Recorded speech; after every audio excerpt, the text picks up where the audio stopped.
Bonsoir à vous téléspectateurs, bienvenue dans notre émission Les Temps de Dieu.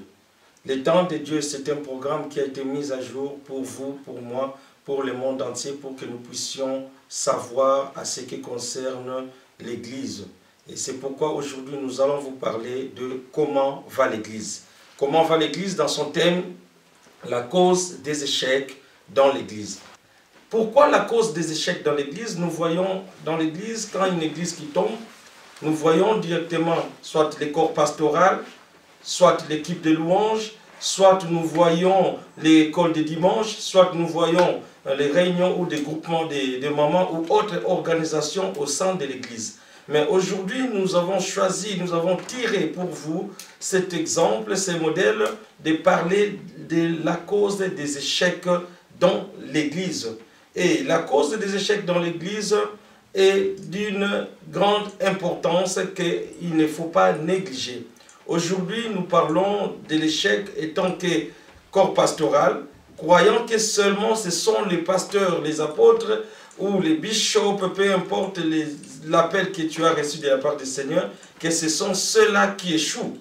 En réalité, ce n'est pas seulement ces hommes-là qui échouent, ce n'est pas seulement un pasteur qui échoue, ce n'est pas seulement un diacre qui échoue, ce n'est pas seulement un bishop qui échoue, mais ce sont des hommes que Dieu a confié la mission qui échouent à leur objectif. En effet, si nous voulons tirer des points, nous voyons les émotions.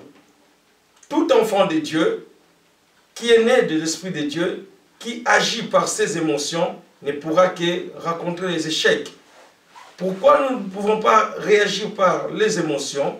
Parce que la Bible nous dit dans le livre des Romains 8 que tout ce qui est né de Dieu est fils de Dieu. Et bien évidemment, un enfant de Dieu ne peut pas agir par ses propres émotions. Un enfant de Dieu ne peut qu'agir selon les directives qui sont données par notre Père, par son Père qui est Dieu. C'est comme si Christ avait échoué. Et à chaque fois que nous parlons de l'échec dans l'Église, où nous croyons que l'Église a échoué, je dirais que nous blasphémons. Pourquoi? Parce que notre Dieu n'est jamais. La Bible nous dit qu'il n'est pas un homme pour mentir, ni un fils de l'homme pour se repentir. Ainsi donc, puisqu'il a créé ce monde avec succès, l'échec n'est pas son partage. Et à chaque fois que nous parlerons de l'échec, l'Église va mal, l'Église ne va pas mal, l'Église va parfaitement bien, mais il y a des causes qui font que l'Église puisse subir des conséquences de l'échec des humains.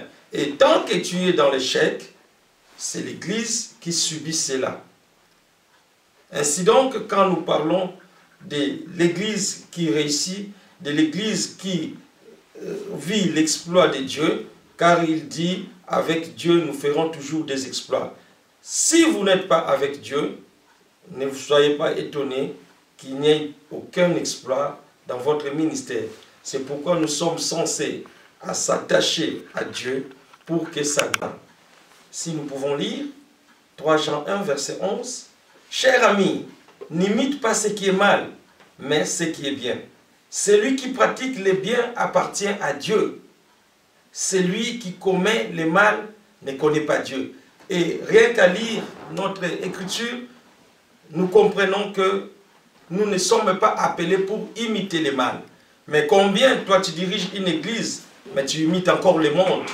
Parce que le monde avait installé ou instauré une telle stratégie. Et toi qui te dis serviteur de Dieu, toi qui se dis enfant de Dieu, tu emploies aussi les mêmes stratégies pour que l'église de Dieu puisse vivre, pour que l'église de Dieu puisse tenir.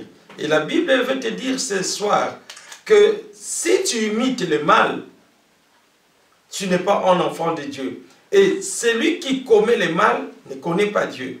Bien-aimé, regarde combien de fois que tu prétends avoir connaître Dieu. Et Dieu veut te dire ce soir que tu ne le connais pas. Et face à quelqu'un qui ne connaît pas Dieu, ne peut que dire l'Église a échoué.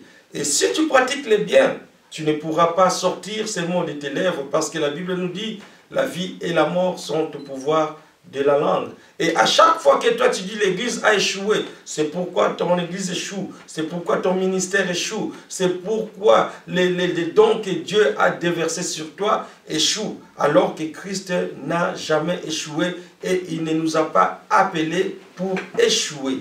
Bien-aimés dans le Seigneur, c'est pourquoi ce soir, si nous regardons encore dans la parole, dans le livre des Galates, chapitre 6, verset 7, il nous dit, ne vous trompez pas à ce sujet. Dieu ne permet pas qu'on se moque de lui. Chacun récolte ce qu'il a sémé.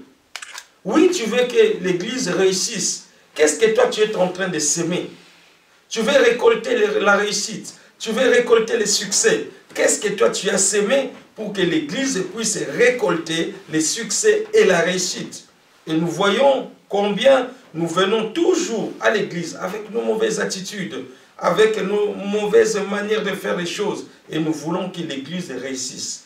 Tant que tu sèmes la colère au sein de l'église, tant que tu sèmes les amertumes, tant que tu sèmes tout ce qui est mal, attends-toi de récolter l'échec. Mais pendant que tu es en train de récolter l'échec, ce n'est pas l'église qui a échoué, c'est toi qui échoues à l'appel que Dieu t'a confié. Bien-aimés, nous devons nous lever et servir le Seigneur en faisant tout ce qui est bien.